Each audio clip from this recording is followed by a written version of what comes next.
Santa Claus. అసలు ఈ తాతగారు ఎక్కడి నుండి వచ్చారు? నికోలాస్ ఈయన పేరు. వీళ్ళ నాన్నగారు చాలా ధనవంతుడు. చిన్నప్పుడు వాళ్ళు చనిపోయారు.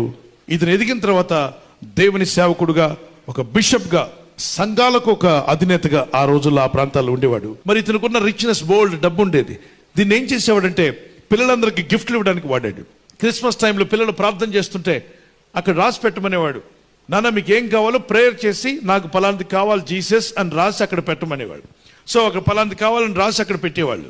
ఇతను అవన్నీ జాగ్రత్తగా తీసుకుని కలెక్ట్ చేసే వాళ్ళ పేర్ల ప్రకారంగా. ఇతని దగ్గర చాలా డబ్బు ఉంది కాబట్టి వ్యర్థం చేయకుండా తన ధనాన్ని దేవుని సేవకు, పసిబిడ్డలకు వాడాలని, వాళ్ళ విశ్వాసాన్ని పెంచడానికి ఆ స్లిప్స్ తీసుకువెళ్ళి ఆయన రాత్రికి రాత్రి కొని దగ్గర పెట్టుకొని వాటిని రెండో రోజు తీసుకొచ్చి అక్కడ పెట్టేవాడు. వాళ్ళ స్లిప్తో పాటు అవి అక్కడ ఉండేవి.